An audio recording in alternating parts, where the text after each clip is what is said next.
എല്ലാവർക്കും മൈസർ വ്ലോഗ്സിലേക്ക് സ്വാഗതം. ലാലേട്ട സിനിമ കേട്ടോ ഗായ്സ്. തുടരും എന്ത് പടാണ് ഗൈസ്. ലാലേട്ടന്റെ കരവ് രോമാഞ്ചന. എന്റെ പൊണ്ണു 4:30 ഷോക്ക് പോയി ഞാൻ എൻ്റെ കാക്ക് റീഗൽ സിനിമാസിൽ. പടം കഴിഞ്ഞത് 7:00. ഇപ്പം വീട്ടിലെത്തി. ഇപ്പം നല്ല കിടുക്കാറ്റ് സിനിമ. ഇത് ഞാൻ പൊളിച്ച് എൻ്റെ പൊന്നോ. എന്തായാലും ഗൈസ് ലാലേട്ടൻ എന്തൊക്കെ ഗൈസ് ലാലേട്ടൻ ചെയ്ത്. ലാലേട്ടൻ അഭിനയം ഒരു രക്ഷയില്ല ഗൈസ്. അപ്പൊ ഗൈസ് സിനിമ നല്ല ഉഷാറാട്ടോ.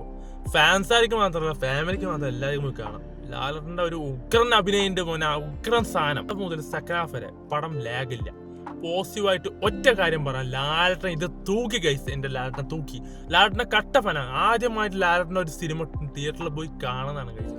പടം ഉഷാറ കഴിച്ചു. ലാലേട്ടൻ അടിച്ച് തൂക്കി. ലാലേട്ടൻ ആരാ പോലെ ലാലേട്ടൻ അടിച്ച് തൂക്കി പോനെ, നമ്മള് തൂക്കി. അടിപൊളി. ലാലേട്ടൻ്റെ അഭിനയം ഉഷാറാട്ടോ. ഇതുവരെ അല്ലാത്ത അഭിനയം എന്നാണ് ലാലേട്ടൻ്റെ. പിന്നെ കോമഡിക്ക് കോമഡി, ക്ലാസ്സിന് ക്ലാസ്, മാസിന് മാസം, അടിക്ക് അടി ഗൈസ്. ഇതുള്ള ഒറ്റ ഒരു മൈൻഡിൽ പറയാൻ പറ്റും നമ്മളെ ലാലേട്ടൻ തൂക്കി. ലാലേട്ട നിങ്ങൾ സൂപ്പറാട്ടോ. പിന്നെ തരുമൂർത്തി സംവിധായകൻ, തരുമൂർത്തി എല്ലാം മൂപ്പര് നല്ലോണം കഷ്ടപ്പെട്ടിരുന്നു. പിന്നെ പ്രൊഡ്യൂസർ എം രഞ്ജിത്ത് പൊളിയാട്ടോ. പിന്നെ പടത്തിൽ വർക്ക് ചെയ്ത എല്ലാവരും, VFX, background score Jakes Bijoy. എന്റെ പൊന്നെ എങ്ങനെയൊക്കെ മോനെ ബാക്ക്ഗ്രൗണ്ട് സ്കോർ ഒക്കെ ചെയ്യാൻ പറ്റുന്ന സെറ്റിട്ടോ. ഈ സിനിമ ഗൈസ് അങ്ങ് കൊണ്ടുപോയി. തെറ്റാണ് എന്റെ പൊന്നെ, എന്താണ് എല്ലാം അടിപൊളി. ലാലേട്ടൻ ഉണ്ടെങ്കിൽ പിന്നെ പടം എന്ത് വേണം. ലാലേട്ടൻ ഉണ്ടെങ്കിൽ പിന്നെ പടം കൊണ്ട് ഉഷാറല്ലേ. നല്ല എൻജോയ് ചെയ്ത് പോയി ഗൈസ്. ഞാൻ ഇതുപോലത്തെ പടം കണ്ടിട്ടേ ഇല്ല.